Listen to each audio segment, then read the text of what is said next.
This is a weapon about 9,000 years old.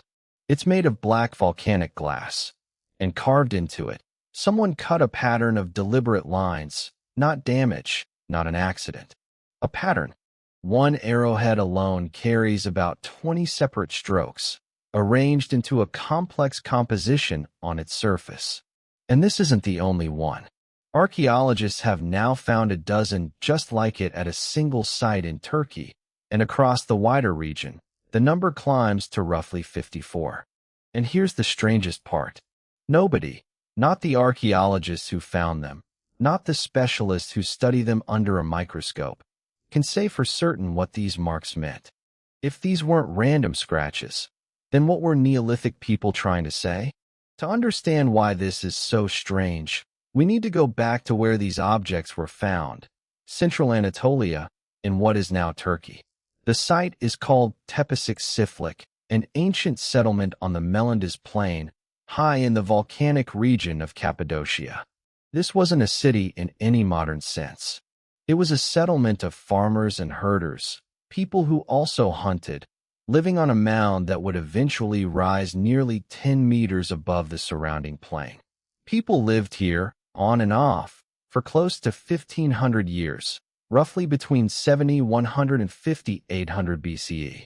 And this matters, because at this point in human history, there were no states in the way we'd recognize them.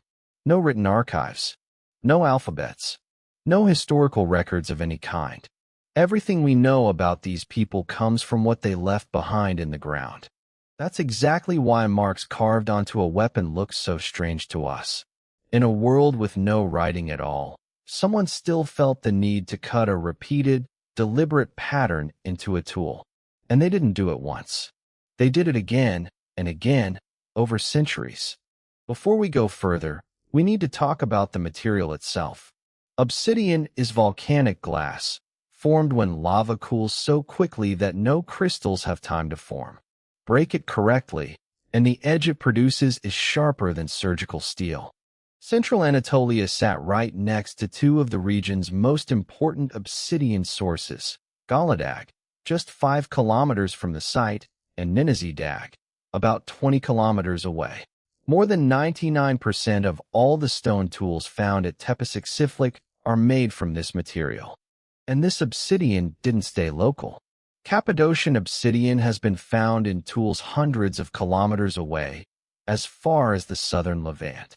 People were moving this material across enormous distances, trading it, carrying it, valuing it. But here's the twist. The incised, marked arrowheads themselves never traveled with it. Every single one of the roughly 54 known examples comes from Central Anatolia. Not one has ever turned up anywhere else. Not in the Levant. Not anywhere the obsidian itself is known to have reached. So let's look at the objects themselves. Researchers examined 12 incised arrowheads from this one site in detail, describing every line under magnification. And what they found was remarkably varied. One arrowhead, catalogued as number 4, carries the most elaborate design in the entire collection. 3 connected squares, joined by a line, built from 20 separate incised strokes. It's the single most complex pattern anyone has found on any of these objects. Another, arrowhead number 8, is decorated with 2 repeated V-shaped lines near its center. A third has 2 wavy lines converging near one end. Some marks sit dead center on the surface. Others are pushed off to one side, or scattered without any obvious organizing plan. Not one of these designs can be confidently identified as an animal, a person, a plant, or anything else recognizable. There's no known picture hiding in any of them. And critically, no two are exactly the same. Every one of these marks was cut into the same specific spot, the flat, inner face of the arrowhead, the side that, once the tool was finished and mounted on a shaft, would have been the least visible surface of all. And these weren't shelf pieces, set aside and never used. Arrowhead number 11, marked with an irregular L-shaped design, also carries something else, a large, unmistakable fracture at its tip, Exactly the kind of damage you'd expect from actually striking something at speed. Whatever these marks meant, at least some of these weapons were still put to real, violent use. That matters, because it rules out one easy explanation. These weren't purely ceremonial objects, kept safe from actual use because they were too special or too sacred to risk. Most of them lived ordinary lives, mixed in with all the other tools, doing exactly the job an arrowhead is supposed to do. Now, the obvious first question: could these just be accidental damage? Scratches from use, from centuries buried in the ground, from being knocked around in a toolkit? That's exactly what researchers set out to test. Under the microscope, the lines told a different story. Many of them were cut 2 or even 3 times over, in careful, repeated passes, not the kind of thing that happens by accident. That kind of repetition takes a deliberate hand. So the team ran an experiment. They tried scratching obsidian with another piece of obsidian. It didn't work. The material is too soft to cut itself. Obsidian sits at about 5 on the hardness scale. So they tried flint instead, which sits at around 7. It worked immediately. A sharp flint edge cut clean, precise lines into the obsidian, lines that matched what researchers were seeing on the ancient arrowheads almost exactly. And here's the detail that makes this even more deliberate. Flint made up barely 1% of all the stone tools at this site. Someone at this settlement had to specifically choose a rare tool, made of a material they barely used for anything else, purely to scratch a pattern into a weapon that didn't need it to function. That's not an accident. That's a decision. So we can say, with real confidence, that this was intentional. But intentional doesn't automatically mean it was writing, or even a symbol in the way we usually think of one. That's a much bigger claim, and it needs much stronger evidence. There's no evidence here of a full writing system. There's no known alphabet behind these marks. The designs are too varied, and they don't form any repeating sequence that could function like letters or words. We can't confidently link any of them to a specific spoken language. The researchers who studied this material describe something more careful, what they call a shared but flexible iconographic repertoire.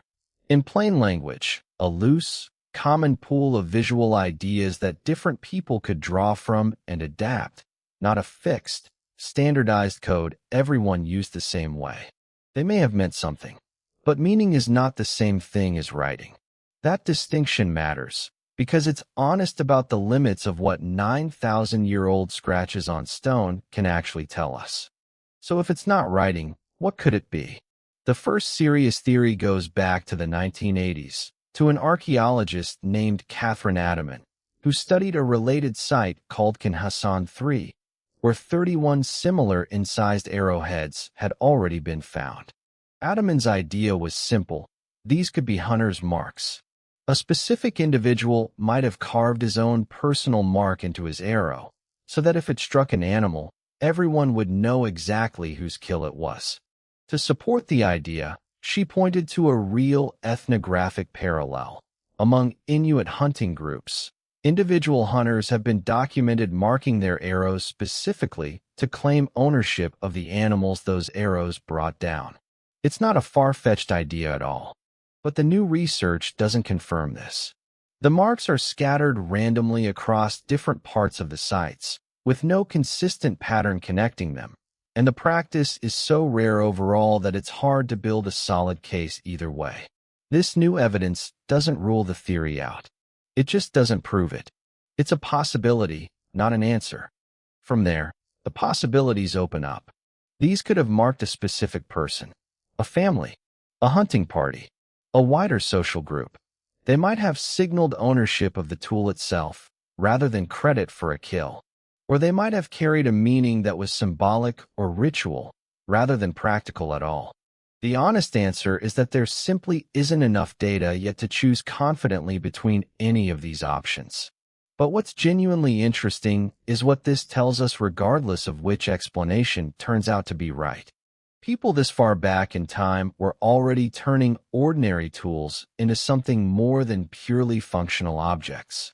A weapon meant to kill game or defend a settlement was also, for some of these people, a surface worth personalizing, worth adding meaning to, even if we can't read that meaning today. Now here's a detail that genuinely surprised the research team, and it might be the strangest piece of this entire puzzle. When, exactly, in the life of an arrowhead, were these marks actually cut? On some arrowheads, the marks were cut before the tool was even finished being shaped. The final retouching work afterward actually cuts through and partially erases some of the incised lines. On others, it's the exact opposite. The marks were added only after the arrowhead was completely finished, cutting cleanly across the already shaped surface. That means there was never one required moment, one fixed step in making an arrowhead, when you were supposed to add the mark. It wasn't baked into the manufacturing process at all, which makes it sit even more uneasily with the idea that this was simply a technical or functional habit. So what if the mark itself mattered more, in some way, than exactly when it was added to the weapon? What if the object had already stopped being just a tool in someone's mind, and started being something else, something that could be marked whenever the moment called for it? This practice wasn't unique to Tepecik-Çiftlik. Similar incised arrowheads have turned up at several other Central Anatolian sites: Kinhasan III, Çatalhöyük, Karabatak, and a few smaller locations, spanning a period of well over 1,000 years, from roughly 8,300 BCE down to about 6,100 BCE. At Çatalhöyük, one of the most famous Neolithic settlements ever excavated, and a UNESCO World Heritage Site today, researchers documented over 1,200 arrowheads. Only 5 of them were incised. That's less than 0.5%. At Kinhasan III, the rate was higher, closer to 3%.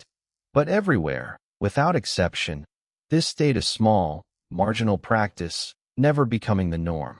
And through all of that time, through real cultural change, through shifts from simple villages to larger, more complex settlements, people kept doing this rare, strange thing. Not often, never more than a tiny fraction of any site's arrowheads, but consistently, generation after generation. Yet it never spread beyond this one region. Not to the Konya Plains' other major sites nearby. Not to the southern Levant. Even though Cappadocian Obsidian itself traveled there constantly. Whatever this practice meant, it stayed remarkably, stubbornly local. Here's the real mystery hiding in that fact. People carried this material, this exact same obsidian, for hundreds of kilometers in every direction. But they didn't carry these symbols with it. Why would a practice tied to a material spread everywhere the material went, except when it came to this? So researchers looked further afield, checking whether anyone, anywhere else in the ancient world, was doing anything similar. They found almost nothing. Across the entire global archaeological record of arrowheads, one of the most studied categories of ancient object there is, only 2 loosely comparable cases turned up. Both were made of slate, not obsidian, and both come from Scandinavia, thousands of kilometers away and thousands of years later. One, found near a waterfall on the Norwegian island of Noten, carries incised triangles and crosses one researcher has interpreted as entoptic and human-like motifs, and it's been compared to engraved slate daggers from a site called Namfersen, dated between roughly 4,000 and 1,700 BCE. It's not a direct connection.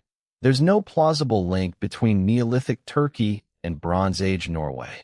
But it does tell us something important. Marking a weapon with deliberate, non-figurative incisions is an almost unheard of human behavior. Whatever drove people at Tepecik-Çiftlik to do it, they were doing something genuinely rare in the entire span of human history.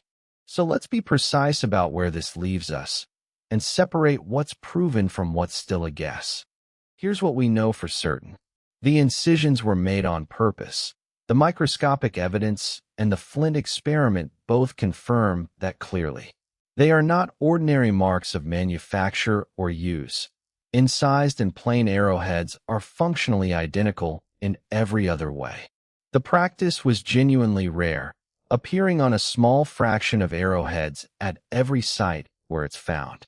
We also know the practice lasted for well over 1,000 years across Central Anatolia specifically, that the designs genuinely differ from piece to piece, and that no confirmed writing system sits behind any of it. Not yet, and not based on what's been found so far. And here's what we genuinely don't know. We don't know the names of the people who made these marks. We don't know what any specific design meant. We don't know if the marks were personal or belonged to a group. We don't know if there was ritual meaning behind them. And we don't know why this practice took root in this one region and nowhere else. Before this new study, only a single incised arrowhead was known from this entire site. Now there are 12. That's not a small update. That's the sample size doubling and then some in one research project. And that matters enormously for how we interpret this.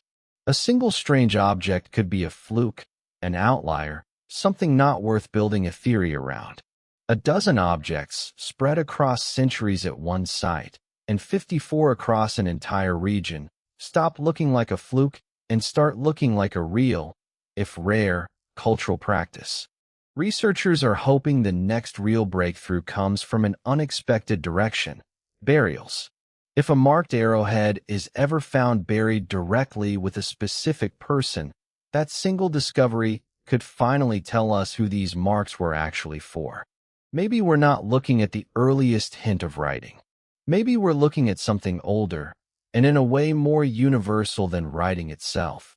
The basic human need to carve meaning onto the things we make, long before anyone figured out how to write that meaning down. 9,000 years ago, someone picked up a sharp piece of obsidian. They could have left it untouched. Instead, they carved a pattern into it. We don't know their name. We don't know what the symbol meant. We don't know whether it belonged to a hunter, a family, a group, or to something we haven't even imagined yet. But we do know one thing. Someone wanted that mark to be there. And 9,000 years later, we're still trying to understand why.